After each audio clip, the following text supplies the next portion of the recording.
section, and let's move to the next spotlight section. I'll play the video first.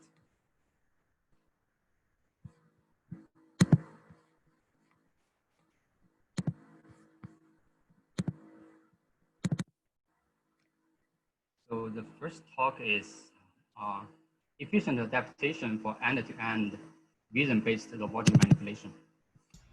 Hi everyone, my name is Ryan Julian, and today I'll be presenting efficient adaptation for end-to-end vision-based robotic manipulation. My collaborators are Benjamin Swanson, Sergey Levine, Chelsea Finn, and Carol Hausman. Now the problem we'd like to address today is how can we make robots which continually adapt? End-to-end reinforcement learning has had a lot of success stories, but its deployment story looks a lot like supervised learning. You collect and explore a bunch of data. You learn a model from that data, which you use to act in the environment.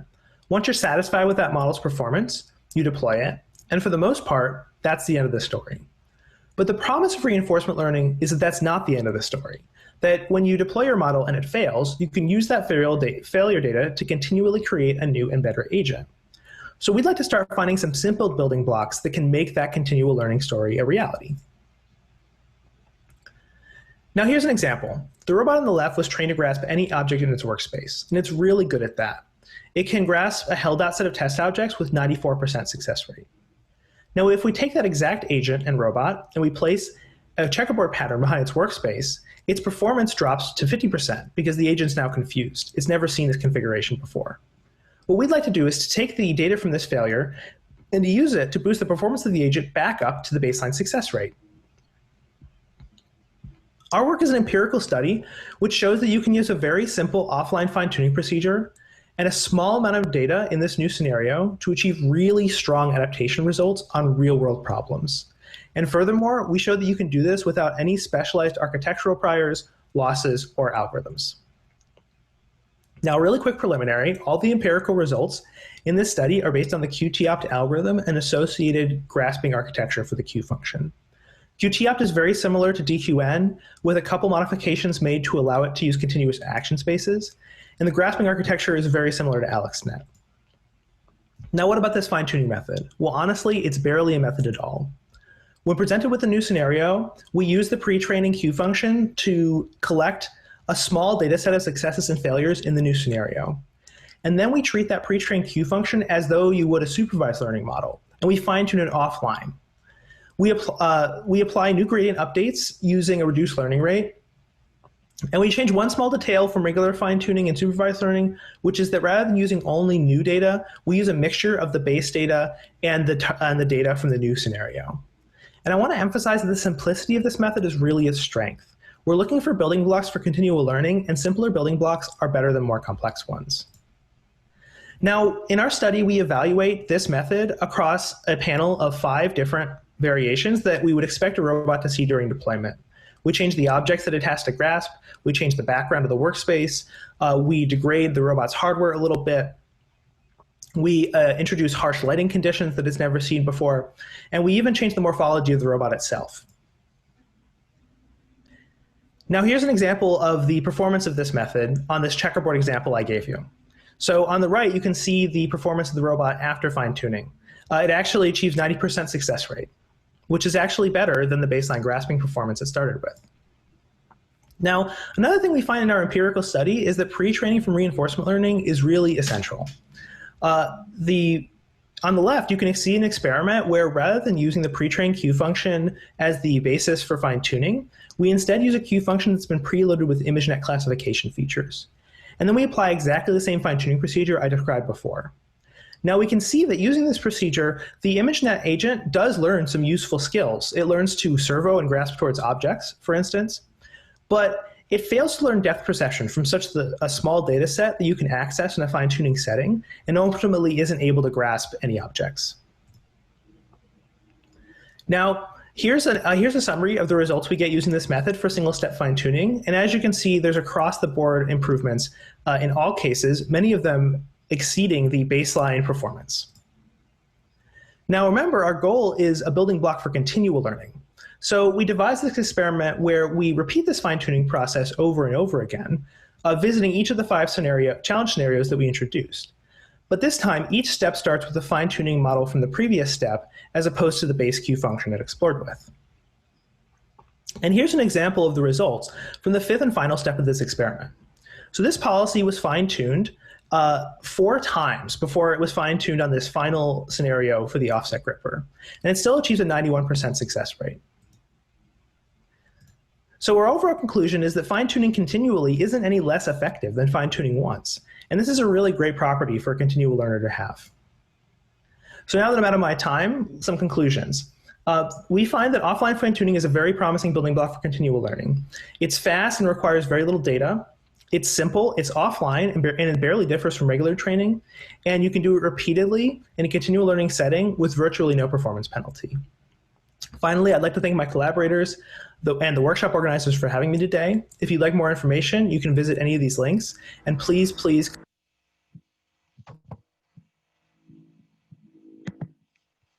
So the second talk is self-supervised goal-conditioned pick-and-place.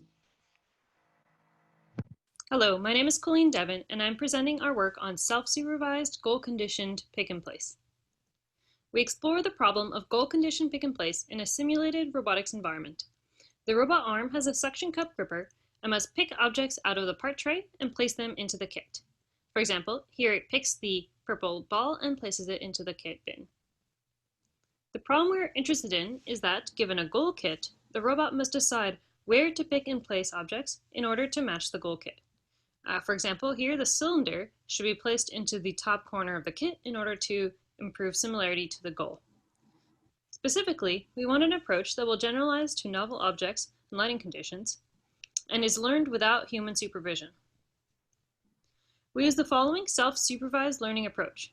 First, the robot chooses a random point into the part tray to grasp at. If the grasp is successful, it records an image of the object from the wrist camera. Then the robot chooses a random point in the kit to place the object. Each grasp gives us 3 images and 3 labeled pixels.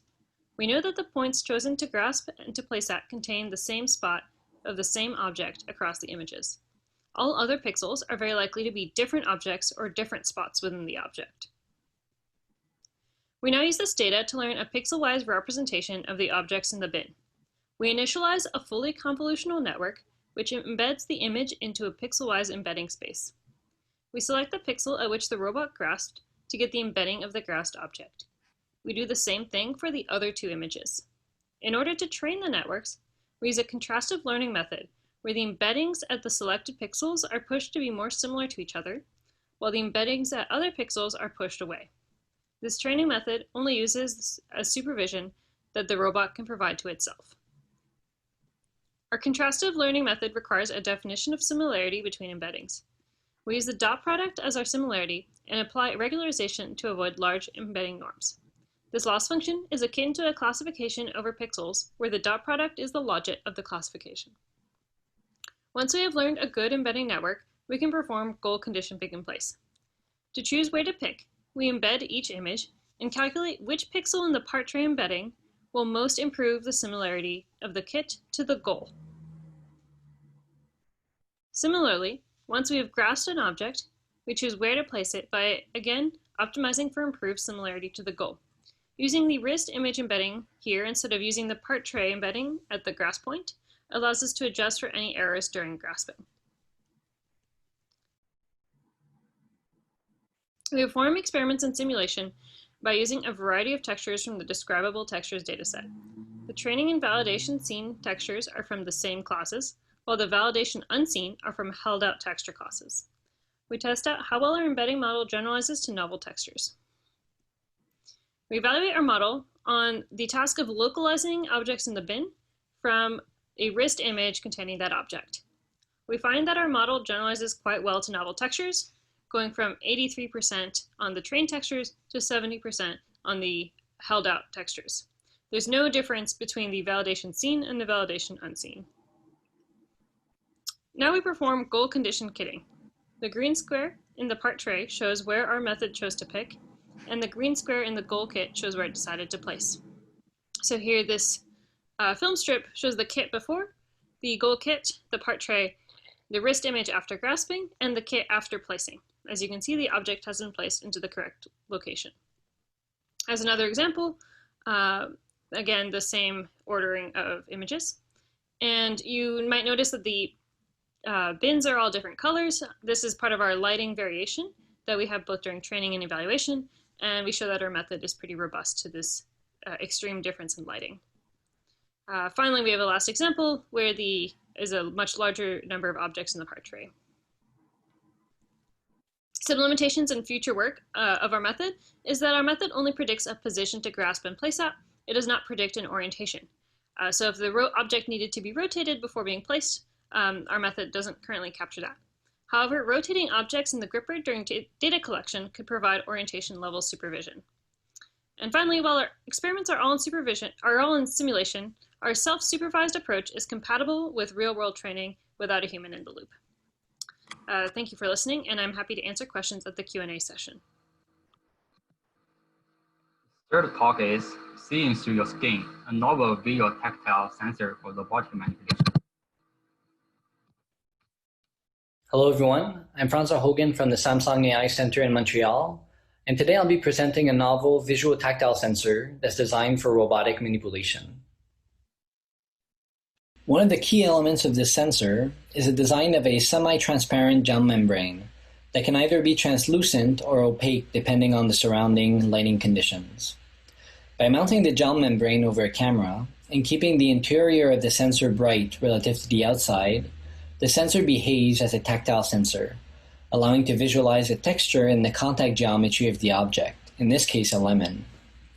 When the lights are gradually turned off within the sensor, the gel becomes translucent and acts as a camera, allowing to visualize more clearly the shape and the color of the contacted object. Our long-term goal is to use this type of feedback to develop reactive manipulation strategies. In previous work conducted at MIT, we use high-resolution tactile feedback to achieve reactive dexterous manipulation. In the example shown here, the robot is using the tactile signals to control the manipulation process. The sensor shown in this video is a gel slim tactile sensor. This is an optical tactile sensor that uses an internal camera to visualize the contact geometry of the complying membrane. In the version shown on this slide, the membrane is opaque and doesn't allow to visualize beyond the contact surface. And one of the major challenges of working with tactile sensors is that they only provide feedback after contact has occurred. And when the robot and the object are separated, as in this video here, the robot cannot react to errors. This is often problematic, as the moments preceding contact can be critical, and small deviations in the approach direction of the robot can cause the object to be unstable. One approach to help guide the robot to precise grasps is to add a camera within the workspace of the robot. While this approach can often be effective, the camera will be sensitive to occlusions by the robot arm and provides a distant viewpoint of the contact interactions. Another approach would be to exploit the camera that's already embedded within the fingers of the gel site or the gel slim finger that can provide a proximal viewpoint of the contact interaction that will be free from occlusions. And we were inspired by the finger vision sensor, which is an optical tactile sensor that employs a fully transparent membrane on which dots are printed that can detect contact forces, all while being able to visualize the outside world through the translucent membrane. Now, we're motivated by the dual capability of the finger vision sensor, but we wanted to keep the high-resolution output that's typical of the gel site sensor. And in this paper, we developed a semi-transparent compliant membrane that can be opaque or can be translucent depending on the surrounding lighting conditions. Similarly to how a two-way mirror works, the thin reflective paint coating can be made to be reflective by keeping one side of the glass bright relative to the other side. And by alternating the lighting conditions, the glass will appear as a see-through window. And we use this principle to define two complementary modes of operation for the same sensor. A reflective mode by illuminating the interior of the sensor, effectively acting as a tactile sensor, and a translucent mode by keeping the interior of the sensor dark, effectively acting as a camera. This paper includes the development of a visual tactile simulator for our sensor. able to render both the visual and the tactile imprints of contact geometries.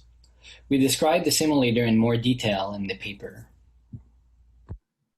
In summary, this paper presents a novel visual tactile sensor capable of multimodal perception by using a membrane that has a controllable transparency. We also develop a simulated environment for the sensor that's useful to test new algorithms and to generate data for sim-to-real learning tasks in the future. With that, I'd like to thank you, and please contact us if you have any questions. The last talk in this session, feedback control for category level robotic manipulation. Hi everyone, I'm very glad to introduce you our work on generalizable contact-rich manipulation, which based on our previous work KPAM. When we think about manipulation tasks, at least one way is to follow an increasing complexity of the task request that we would have made. We might start from pick up any objects, that's robot grasping. We might also interested in pick up a specific object or put an object to a specific configuration. Eventually, we might want something like robot clean up a kitchen. But other than complexity, at least another dimension we might consider is a generalization of robot manipulation pipeline. It turns out that grasping algorithm can generalize to almost arbitrary objects, for instance the pretty cool GPD here. While the Boston Dynamics kitchen demo is also very cool, we are unsure whether it works for another kitchen with some new object. The human, which is both dexterous and generalizable, is our goal at the bottom right corner. In our previous work, KPAM, we take a step towards this goal by exploring category-level pick and place manipulation. For instance, the robot will pick up any instance from the mug category and place it on a rack. In this work, we still want the manipulation pipeline works for a category of objects, but to accomplish more challenging tasks beyond kinematic pick and place. In particular, we want closed-loop perception-to-action robot manipulation for precise contact-rich tasks. At the same time, the pipeline should automatically generalize to a category of objects despite significant shape or size variation. Of course, we are not the first to study vision-based contact-rich manipulation. In particular, many works learn a visual motor policy using data-driven algorithm. However, how to efficiently generalize the trained policy to new objects or task setup remains an active research problem. Another series of work integrate a real-time pulse estimator with closed-loop control. However, if we directly deploy this method to potentially unknown objects, we are facing the same problem as KPAM, that is, a valid pulse trajectory for one object can be physically invisible for another instance. One more option may be we directly use the pick and place policy in KPAM to contact-rich tasks, but that doesn't work because the action representation in KPAM is limited to a rigid transformation of the object, which is no longer correct. Thus, we might need a new formulation. Let's consider it using packet insertion as an example. We want the packet insertion policy generalized to a new pack in B and a new robot grasp pose in C. Following KPAM, we would use a set of schematic 3D keypoint as the object representation. Suppose we just use this two. But our task is definitely depends on the relative orientation. Thus, we add orientation information into keypoint as if a rigid coordinate is attached to each keypoint. Here is what it looked like in our experiment. Using the oriented keypoint as the object representation, we propose the action representation as either the desired linear angular velocity of oriented keypoint, or the desired force torque on oriented keypoint. We just established the object and action representation. That would be the input and output of our closed-loop policy. Importantly, task unrelated geometric detail of the object are transparent to our policy, for instance, the shape of the pack handle. This enables category-level generalization despite significant shape variation. Additionally, some other components are desirable for good performance and generalization. For instance, we would like to retarget the policy to different robot grasp poses and different initial configurations. Some robots are equipped with force torque sensor. We would like to use this information, but without violating the category-level generalization. Of course, we also need a robust real-time keypoint perception algorithm for closed-loop control. Furthermore, although this work focuses on contact-rich tasks, pick and place is used to singulate the object. Can we do pick and place with oriented keypoint? Could it be much simpler than the original KPAM? Please refer to our paper for more details. For the last minute, I will devote it to video demo.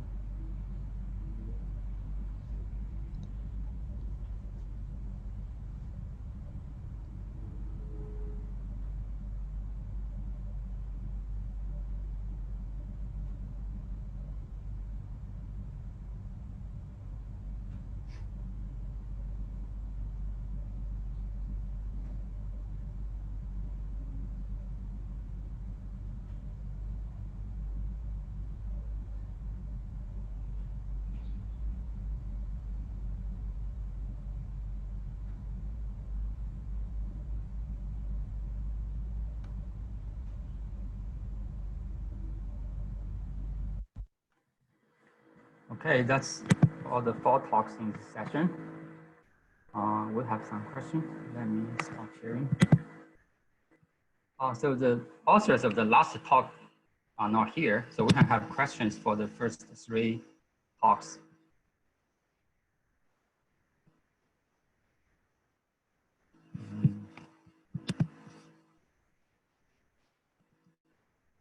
So questions for talk 2, you can place.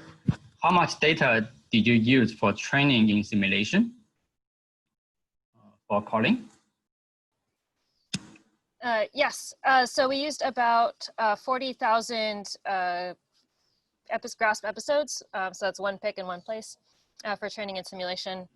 On the real world, I would expect that it would depend probably on the variety of objects that you have. If you have very few objects, then you would probably not generalize very well. But if you have a large variety of objects, you might need more grasps in order to learn a good model over all of them. And also a follow-up question, how much data do you expect to require on the real robots? Yeah, sorry, I just answered that. So depends how fast you can grasp and how many robots you have grasping at the same time. And Thomas has a question for Ryan. Is the primary contribution of this first paper fine-tuning the Q value on 50 old and 50 new data, and then continually running it? I think the primary contribution of this work is actually just showing how simple adaptation can be in off-policy RL.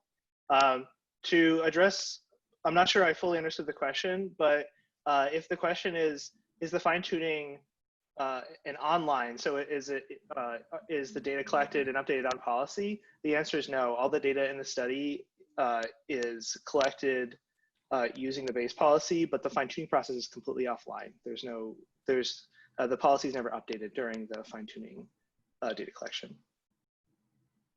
I have a follow-up question. So after fine-tuning, the harsh lighting case is still like 60% accuracy. Yeah. Why do you think that's the case, and how can you improve on that?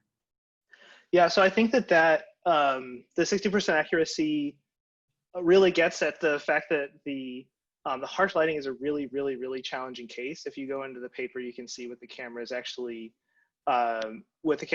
seeing, and what harsh lighting does is create like reflections that the agent's never seen before, and huge disparities in color in the image.